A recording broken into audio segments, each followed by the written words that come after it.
नमस्कार, मी सौ अवंतिका हेमंत कदम.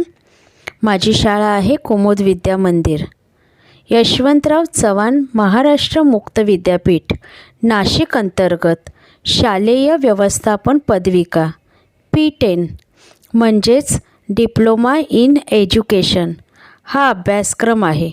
त्यातील 113 म्हणजेच 113 शैक्षणिक व्यवस्थापन या विषयाची माहिती पाहूया.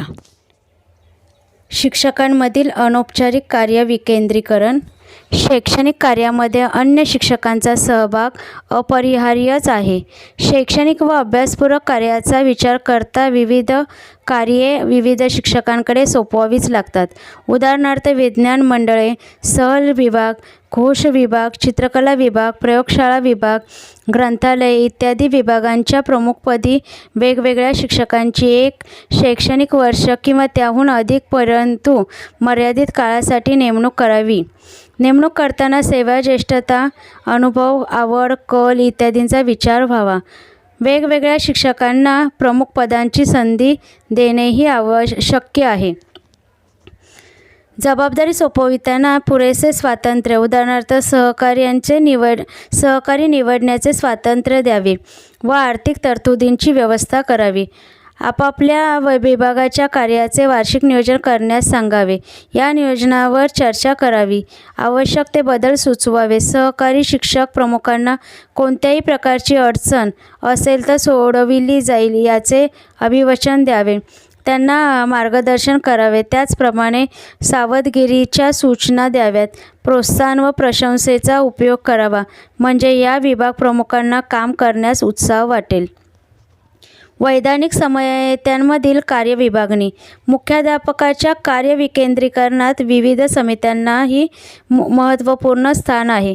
पूर्वी स्पष्ट केलेल्या या समित्यांपैकी काही समित्या ह्या वैधानिक समित्या आहेत, म्हणजेच त्या माध्यमिक शाळा संहिता किंवा कायद्यानुसार प्रस्थापित होतात. त्यांची रचना, अधिकार व कार्य सुनिश्चित होतात. याउलट मुख्याध्यापक स्वतःच्या कार्याची सोयीसाठी अनेक अनौपचारिक समित्या नेमू शकतात. त्यांची संख्या कार्यानुसार व आवश्यकतेनुसार बदलू शकते. वैधानिक समित्यांची संख्या निश्चित व मर्यादित आहे. या समित्या पुढीलप्रमाणे. या समित्या 3 आहेत. त्यामध्ये प्रथम समिती आहे शाळा समिती म्हणजे स्कूल कमिटी. 2 आहे विद्वत परिषद अकॅडमिक काउन्सिल. 3 आहे समन्वय समिती कोऑर्डिनेशन कमिटी.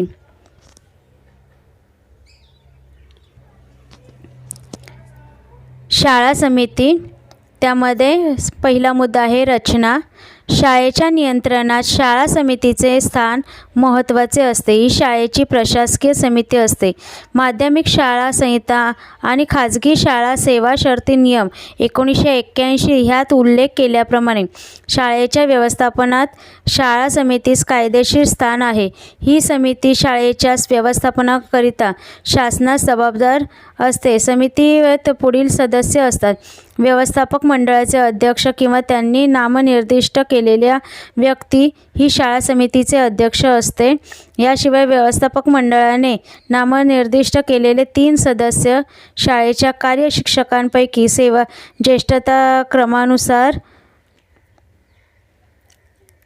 एक शिक्षक, शाळेच्या ग्रंथपाल, लेखनिक, प्रयोगशाळा सहाय्यक, चतुर्थ श्रेणी कर्मचारी यांच्यापैकी कायमसेवकातून ज्येष्ठता क्रमांकानुसार दरवर्षी बदलणारे 1 सदस्य. मुख्याध्यापक हे शाळा समितीचे पदसिद्ध सचिव असतात. 2 कार्यकक्षा. शाळा समितीच्या कार्यकक्षेत शाळेच्या वित्तपुरवठ्याचे व्यवस्थापन व विनिमय, शाळेच्या निधीची गुंतवणूक, शाळेच्या हिशोबावर नियंत्रण, अर्थसंकल्प तयार करणे ही आर्थिक कामे येतात. शाळा प्रमुखांव्यतिरिक्त शिक्षकांची अन्य कर्मचाऱ्यांची नियुक्ती करणे, नैमित्तिक रजे व्यतिरिक्त अन्य रजा मंजूर करणे, शासन नियमानुसार शिक्षकेतरांना कायम करणे, बढती देणे, शिक्षण देणे ही नेमणूक विषयक कामे याच समितीकडे येतात. नवीन विषयांच्या अध्यापनाच्या कार्यवाहीची सोय करणे, शाळा समितीचे कामकाज सुरळीत चालावे म्हणून पोटनियम तयार करणे, शाळेसंबंधीचा अहवाल तेरीस पत्रक व्यवस्थापक मंडळास सादर करणे ही कामे समितीस करावी लागतात. त्यामध्ये तिसरा मुद्दा आहे कार्याचे नियोजन. एक शिक्षण संस्थेची एकच माध्यमिक शाळा असेल तर माध्यमिक शाळा संहितेत सुचविलेली सर्व कामे या समितीस करता येतील. मात्र एका संस्थेच्या अनेक माध्यमिक शाळा असतील तर समन्वय समितीकडे वित्तपुरवठा, शिक्षक शिक्षकेतर यांची नियुक्ती, बदली, बढती या संदर्भातील शाळा समितीच्या निर्णयांना अंतिम मान्यता देणे अशी कामे सुसूत्रतेच्या दृष्टीने सोपवावी लागतात व ते योग्य आहे. शाळा समितींची मुदत मूळ व्यवस्थापन मंडळाकडे मुदती इतकी असल्याने नवीन निवडीनंतर भरणाऱ्या पहिल्या सभेत शाळा समितीने आपल्या पुढील कामाचे या संपूर्ण कालावधीसाठी स्थूल नियोजन तयार करावे व नंतर दर वर्षासाठी काटेकोर आराखडा तयार करावा. 4. कार्यपद्धती. दर 2 वर्षातून निदान एकदा शाळा समितीची सभा व्हावी. सभेत विषय पत्रिकेनुसार सूत्रबद्ध कामकाज चालावे यावर भर असावा. अशा समितीत व्यवस्थापक मंडळाचे 3 सदस्य असल्याने काही बाबतीत सभेवर शिक्षणबाह्य विचारांचा दबाव येण्याचा संभव नाकारता येत नाही. समितीत शिक्षक शिक्षकेतरांचे प्रतिनिधी असल्याने त्या घटकांची अवाजवी कैफियत लावून धरण्याचा प्रयत्न होईल. कुशल मुख्याध्यापकाने सर्व समिती सदस्य नियमांची चौकट ओलांडणार नाही व शिक्षणबाह्य निर्णय सभेवर लादणार नाही ते पाहावे. शाळा समितीचे कार्यवृत्त मुख्याध्यापकांनीच स्वतः लिहावे. कोणत्याही आर्थिक बाबींसंबंधी व शिक्षक शिक्षकेतरांच्या बेशिस्त वर्तनाविषयी ठराव सुस्पष्ट असतील याकडे मुख्याध्यापकांनी विशेष लक्ष द्यावे. ठराव लिहिण्यापूर्वी त्याचे प्रास्ताविक लिहावे व त्यात ठरावाची योग्य पार्श्वभूमी असावी. कार्यवृत्त केव्हाही व कोणीही वाचले तरी त्याला त्यातील विषयांचा सुस्पष्ट बोध झाला पाहिजे. बेशिस्त वर्तनाबद्दलच्या ठराविक एक प्रत व्यवस्थापक मंडळाकडे व एक प्रत शिक्षण कार्यालयाकडे पाठवावी. शाळेसंबंधी व शिक्षक शिक्षकेतरांसंबंधी काही प्रश्न निर्माण झाल्यास शाळा समितीचे कार्यवृत्त हा विश्वासार्ह पुरावा मानला जातो हे मुख्याध्यापकांनी ध्यानात घ्यावे. शाळा समितीने व मुख्याध्यापकांनीही शासनाशी संबंधित महत्त्वाचे प्रश्न व्यवस्थापक मंडळामार्फत सोडवावे. व्यवस्थापक मंडळ व समन्वय समिती यांच्याशी शाळा समितीचे संबंध कसे असावेत याचा तपशील अन्यत्र दिलेला असल्याने तो येथे विचारात घेण्याचे कारण नाही.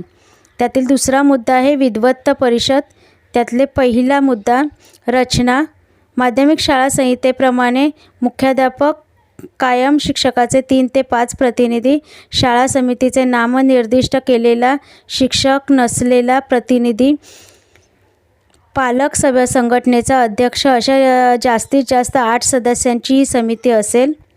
दुसरा मुद्दा कार्य. ह्या समितीला शाळेच्या शैक्षणिक व वित्तीय गरजा, साधनसामग्री, ग्रंथालयासाठी पुस्तकांची निवड, शैक्षणिक साधनांची खरेदी यासंबंधी शाळा समितीत सूचना करता येतात. तसेच शालेय अभ्यासात प्रगती, शैक्षणिक कार्यक्षमतेत सुधारणा, अंतर्गत प्रशासन व विद्यार्थी शिस्त याबाबत मुख्याध्यापकांना सल्ला देता येतो. पण माध्यमिक शाळा संहितेप्रमाणे विद्वत्त परिषद निव्वळ सल्लागार मंडळ असल्याने ह्या शाळेत या समितीच्या कामकाजाकडे फारसे गांभीर्याने पाहिले जात नाही.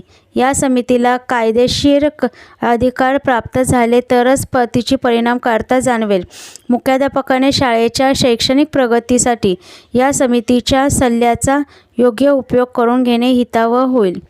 तिसरी मुख्य समिती आहे समन्वय समिती. पूर्वी उल्लेख केल्याप्रमाणे एकाच संस्थेच्या किंवा प्रतिष्ठानाच्या एकापेक्षा अधिक शाळा असतील तर शाळा समिती व्यतिरिक्त समन्वय समिती नेमता येते. या परिस्थितीत वेगवेगळ्या शाळा समित्यांच्या निर्णयांना समन्वय समितीची मान्यता लागते. त्यातील पहिला मुद्दा आहे रचना. समन्वय समितीची रचना पुढीलप्रमाणे असते. 1. संस्थेचे अध्यक्ष किंवा त्याचा प्रतिनिधी म्हणून व्यवस्थापनाचा सदस्य. 2. प्रत्येक शाळेचे मुख्याध्यापक. 3. व्यवस्थापनाचे प्रतिनिधित्व करणाऱ्या प्रत्येक शाळा समितीतील व्यवस्थापनातील एक प्रतिनिधी. वेगवेगळ्या शाळा समित्यातील व्यवस्थापन प्रतिनिधींपैकी एक प्रतिनिधी हा समन्वय समितीचा सचिव म्हणून कार्य करेल. व्यवस्थापनाने या प्रतिनिधी सचिवपदी नियुक्त करावयाच्या असतात. त्यातील दुसरा मुद्दा आहे कार्यपद्धती. समन्वय समिती वर्षातून कमीत कमी 2 वेळा भेटू शकते. एकाच व्यवस्थापनाखाली असलेल्या शाळा समित्यांच्या कार्याचा समन्वय साधण्याची जबाबदारी या समितीकडे असते. शाळा समितीच्या निर्णयांना मान्यता देणे किंवा आपल्या शिफारशी वा दुरुस्त्या यासह ते निर्णय संबंधित शाळा समितीकडे पाठविणे हे समन्वय समितीचे अधिकार आहेत. तथापि समन्वय समिती किंवा सदस्य त्या शाळेचा मुख्याध्यापकाशिवाय शाळेच्या अंतर्गत प्रशासनात हस्तक्षेप करू शकत नाही.